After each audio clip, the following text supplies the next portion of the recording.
kes gangguan seksual kanak-kanak meningkat.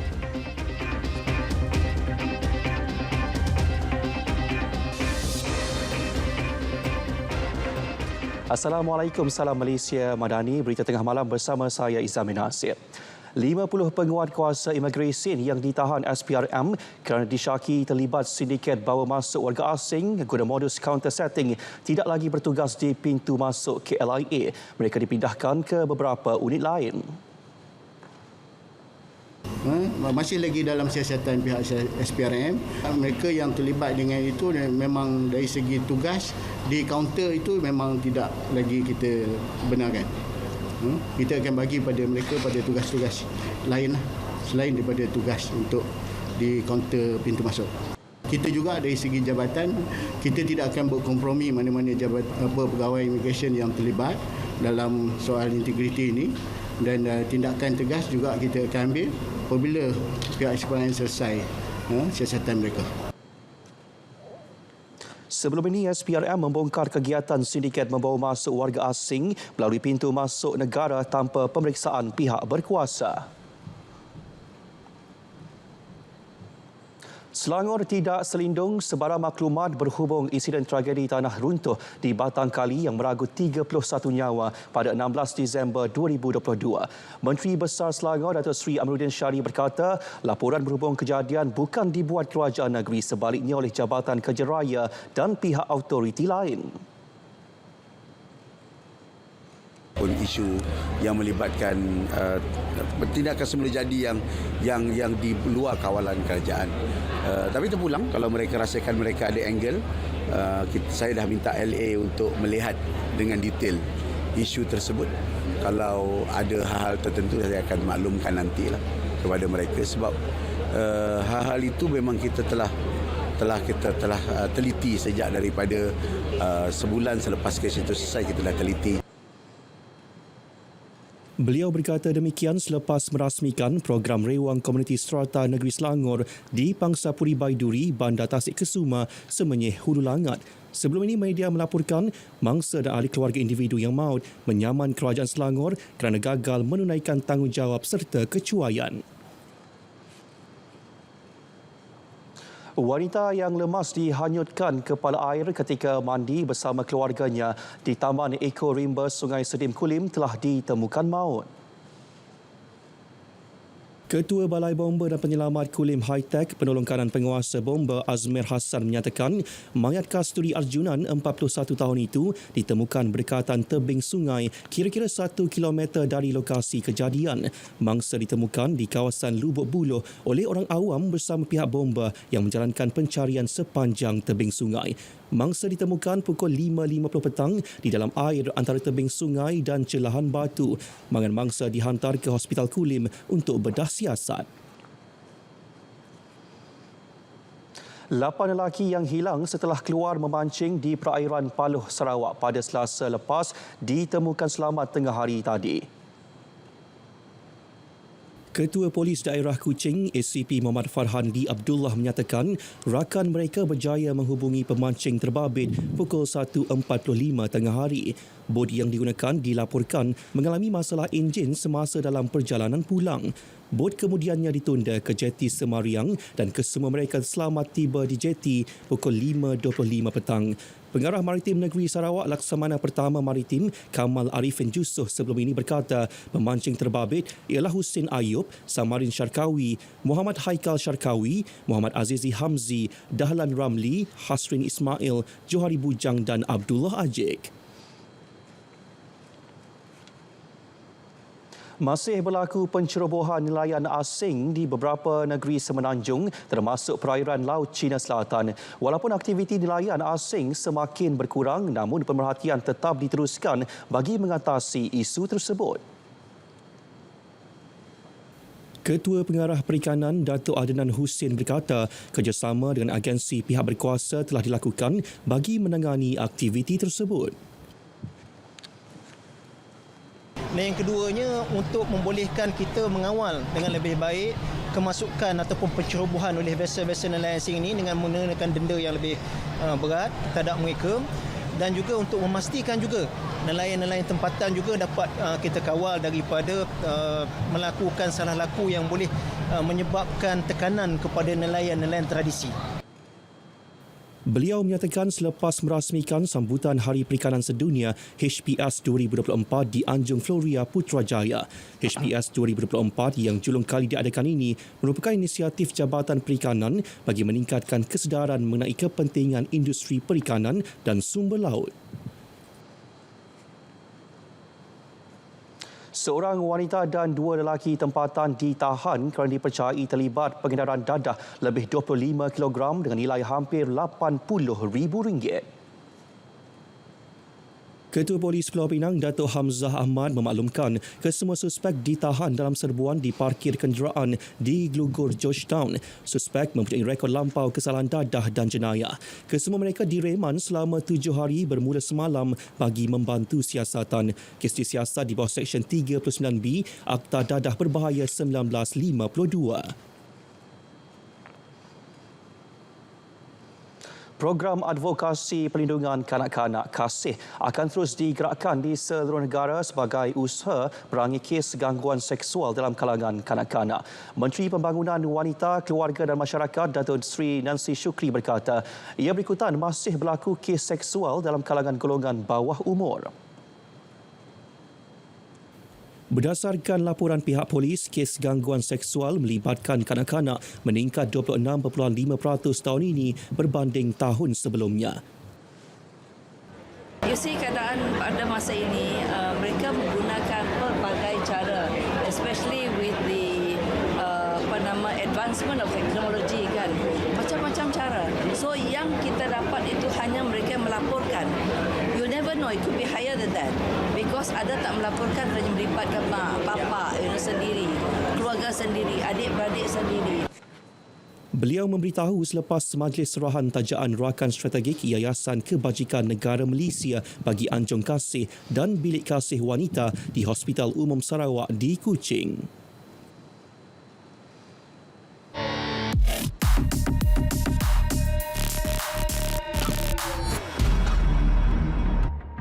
Tular hantaran yang kononnya berjaya merungkai misteri kehilangan pesawat MH370. Penghantar video beri bayangan pesawat terbabit sebenarnya diculik makhluk asing. Ia dapat dilihat menerusi rakaman pesawat yang dikelilingi beberapa objek sebelum lesap. Semakan pasukan biar betul mendapati maklumat yang dikongsi tak berasas. Ini kerana penglibatan makhluk asing dalam misteri itu tak pernah disahkan mana-mana pihak berwajib. Kekhawatiran itu juga mungkin tak pernah dibincang pasukan pencarian memandangkan ia tak masuk akal. Penglibatan makhluk asing dalam kisah berkenaan turut disangkal pemilik SpaceX. Menurut Elon Musk, fasiliti penerokaan angkasa lepasnya memiliki lebih 6,000 satelit di orbit. Namun, tiada satu pun ada kontak dengan makhluk asing. Tak perlu heret orang ramai untuk turut percaya teori konspirasi. Bukan setakat tak masuk akal, penyebarannya juga mengganggu emosi para waris. Terima bahan fitnah atau disyaki tidak betul, segera lapor ke MCMC. Biar betul, tak pasti jangan kongsi.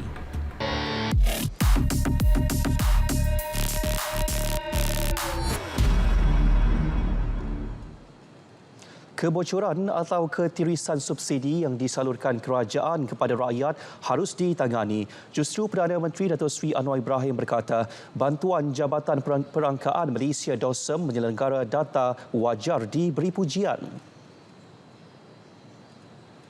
Dan dari kajian baru-baru ini dalam beberapa persidangan termasuk Megatrends Khazanah, ternyata menurut kajian pakar-pakar ekonomi antarabangsa, Malaysia ini dengan hasil kutipan cukai yang paling rendah, tax base yang paling rendah, tetapi subsidi di antara yang tertinggi di Asia.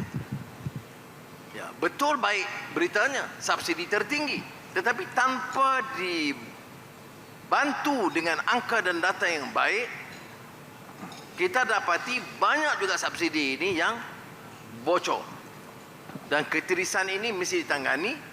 Kalau tidak, kita akan terus menambah perbelanjaan tetapi tidak sampai kepada kumpulan sesat. Jelas beliau ketika berucap pada majlis sambutan ulang tahun ke-75 Jubli Intan Dosem. Dalam pada itu, Perdana Menteri bertegas tidak akan sesekali masuk campur dan halang siasatan pihak berkuasa terhadap khazanah dan pertubuhan peladang kebangsaan nafas. Beliau mahu tindakan tegas dikenakan terhadap pihak terbabit salah laku tanpa mengira latar belakangnya. Siapa saja tanpa kecuali ada kes SPRM masuk. Kalau kes jenayah, polis diraja masuk, tak kira dia jawatan apa, pangkat apa, syarikat kerajaan ke syarikat swasta. Nafas betul bebas, tapi di bawah penguasaan Menteri Pertanian dan Keterjaminan Makanan. Kalau salah, dakwa. Kalau salah, hukum. Saya tidak peduli. Baru boleh kita perintah dengan adil.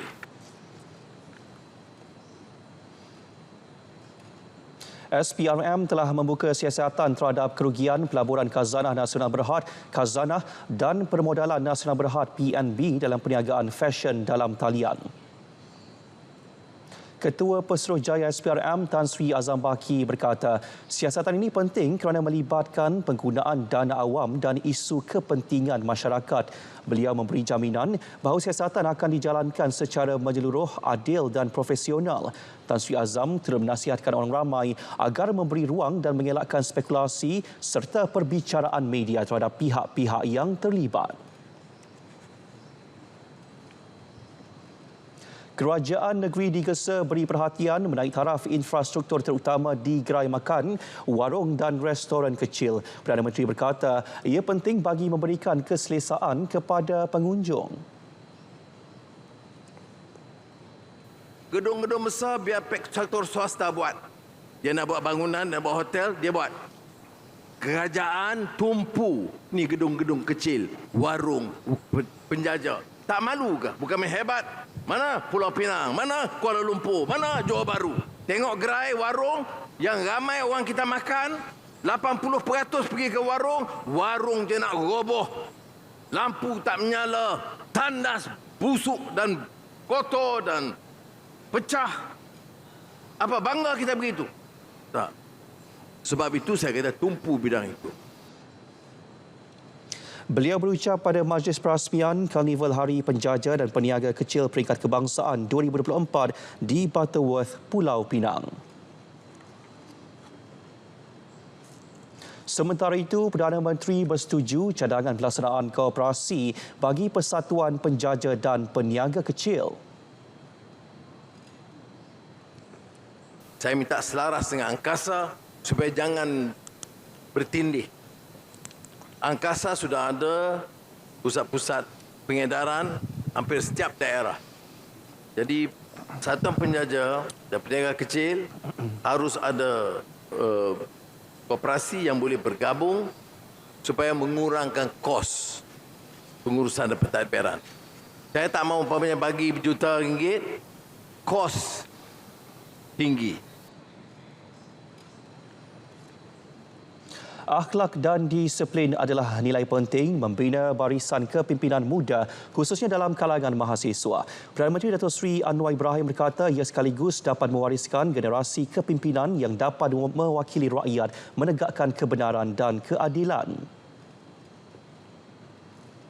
Kerana banyak orang dapat ilmu tapi hilang apa? Hilang nilai, hilang akhlak. Ini yang hilang. Jadi anak muda itu mesti ditanam kecintaan kepada ilmu, ya, kecintaan kepada ilmu, dan kemudian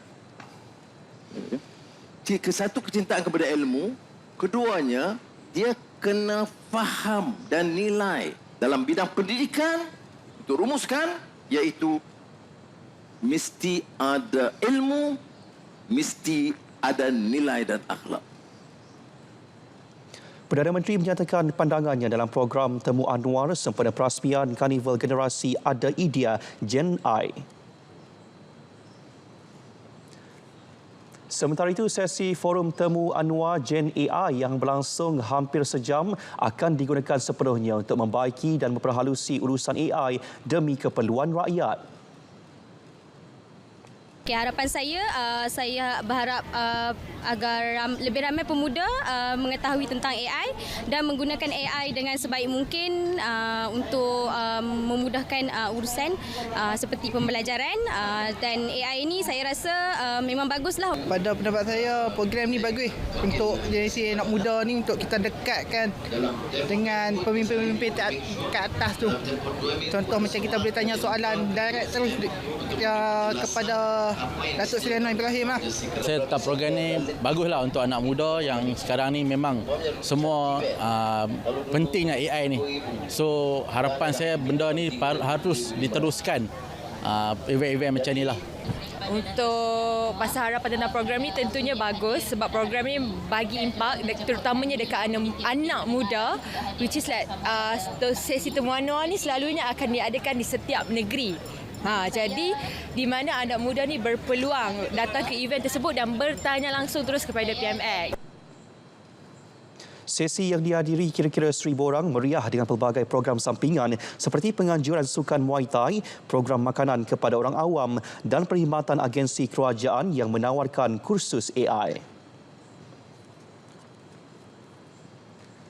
Kerajaan Persekutuan komited bekerjasama dengan kerajaan negeri bagi memajukan kawasan luar bandar seluruh negara. Timbalan Perdana Menteri Datuk Seri Dr. Ahmad Zahid Hamidi berkata, kerjasama itu penting untuk memastikan pembangunan yang seimbang merentasi wilayah dan negeri. Yang penting ialah jalinan kerjasama di antara kerajaan pusat dan juga kerajaan negeri. Jalinan ini bukan hanya terdapat di dalam hubungan resmi, tetapi yang lebih penting adalah hubungan peribadi.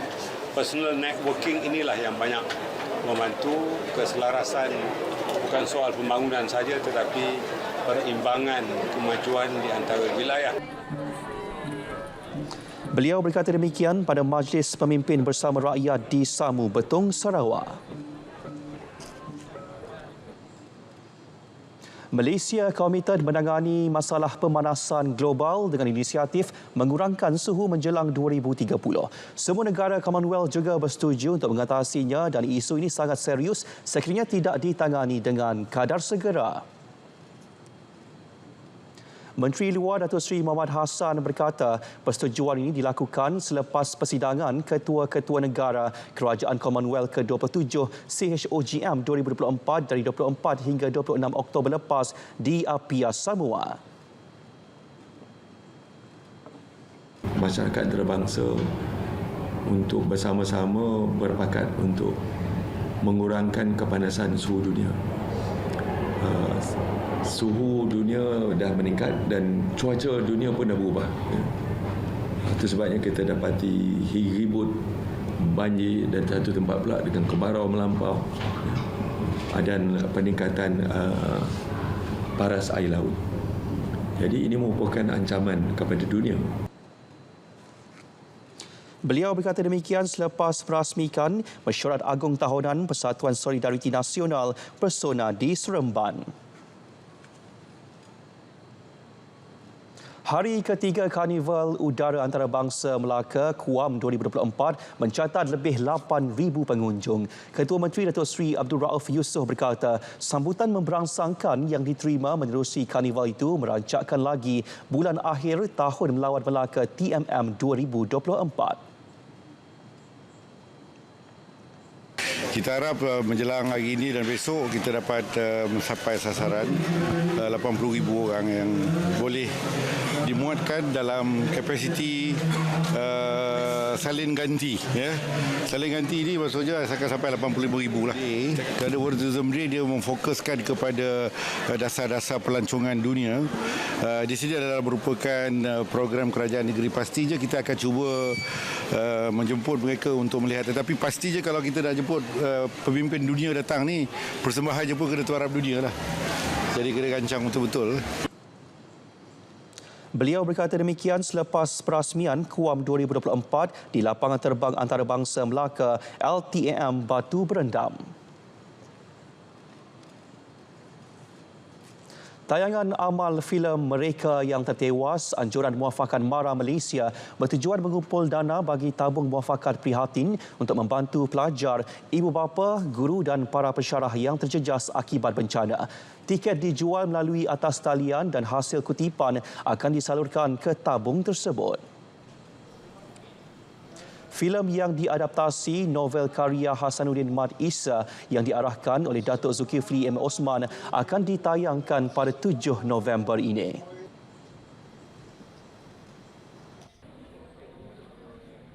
Kita juga ada 10 hari untuk mempromosikan terlampau cepat. Jadi kita sasarkan sekurang-kurangnya ada 200 mereka yang hadir yang membeli tiket. Alhamdulillah daripada jam 12 sebelum kita tutup tadi kita mendapat permintaan 219 mereka yang berbayar campur dengan invitation daripada VIP dan sebagainya, dan media kita ada lebih kurang 330 orang hadir pada hari ini. Okey, satu yang saya nampak amat besar impak untuk penerimaan penonton adalah pelajar-pelajar ataupun sesiapa saja yang pernah melalui zaman sastra. Ini adalah satu novel teks sastra pada tahun 1991 sehingga 2001. Maknanya ramai pembaca novel ini. Dan novel ini diwajibkan di dalam SPM masa itu. Jadi daripada situ kita tahu beribu, mungkin berjuta orang yang dah baca novel ini. Jadi itu yang kita harapkan sambutan daripada pembaca-pembaca ini.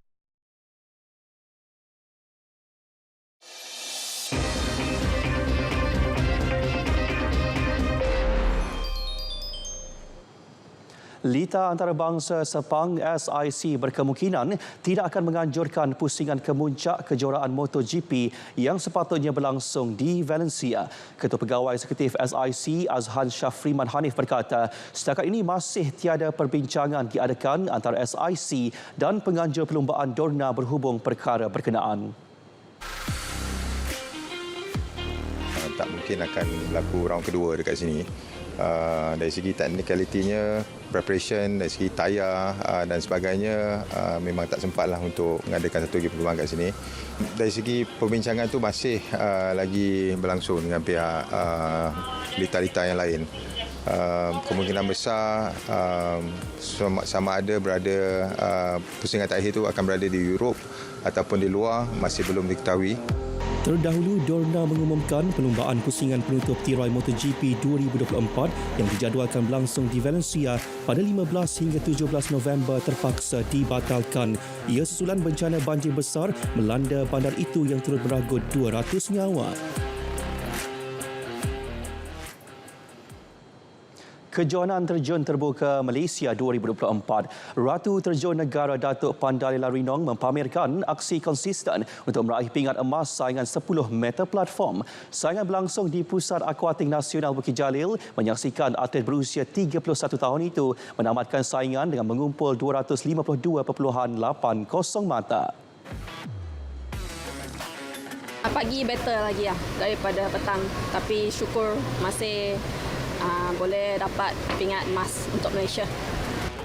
Dalam pada itu, tempat kedua menjadi milik atlet Jepun Yamasaki Karen yang mengutip 218.30 mata, manakala atlet Singapura Megan Yao di tempat ketiga dengan 208.10 mata.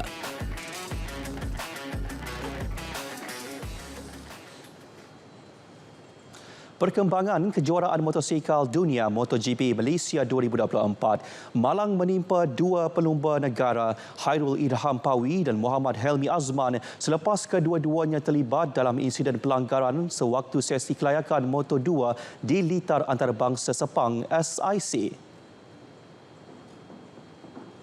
Susulan itu, pengurus pasukan Petronas MIE Racing RW, Razmin Masli Abdul Razak berkata, Hairul Idham tidak dapat meneruskan perlumbaan esok susulan kecederaan serius di tangan dan kaki, manakala Helmi tidak mengalami kecederaan serius dan disahkan akan berlumba. Okey, dia selepas di assess di medical center tadi, Kip didapati patah tangan dan kaki masih belum 100% sure perlukan CT scan di hospital. Sekarang pihak tim dengan KIP dalam proses untuk membuat urusan ke hospital dan cuba untuk membuat yang terbaik untuk dia. Kita akan memberi Helmi yang terbaik. Helmi juga menunjukkan peningkatan lagi dalam sesi qualifying tadi, dan insyaAllah lebih banyak peningkatan dari segi jentera akan diberikan kepada dia. Beliau turut mengesahkan tiada pelumba akan mengisi kekosongan tempat ditinggalkan Khairul Idham. Untuk perlumbaan esok, Helmi akan memulakan perlumbaan di petak ke-29.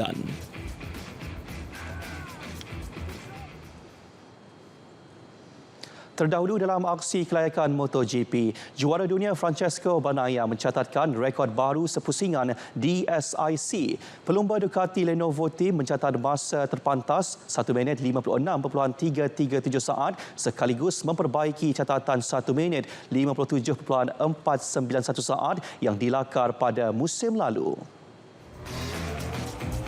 Kejayaan membolehkan beliau memulakan saingan esok di petak pertama. Sementara itu, pelumba Prima Pramac Racing, George Martin, akan bermula di petak kedua selepas mencatat 1 minit 56.553 saat. Diikuti Alex Marquez daripada Gresini Racing MotoGP bagi melengkapkan grid hadapan. Selain perlumbaan sebenar esok, keputusan hari ini menyaksikan semua pelumba menetapkan kedudukan mereka di grid untuk perlumbaan pecut yang berakhir petang tadi. Saingan pecut berkenaan diungguli pendahulu kejuaraan George Martin. Tempat kedua dimenangi Marc Marquez, manakala rakan sepasukan Bagnaia, Enea Bastianini melengkapkan kedudukan 3 teratas.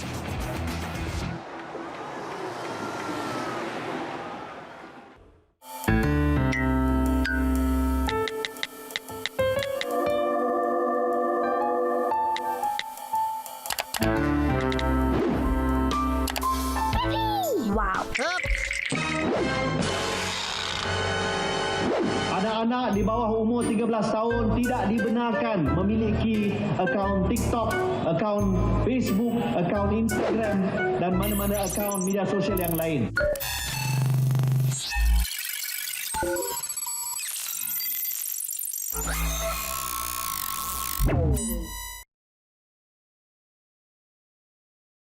Untuk memberi jaminan pada semua rakyat, golongan minoriti, golongan yang terpinggir, golongan di pedalaman, bahawa setiap rakyat dan warga negara ini akan dipertahankan hak mereka.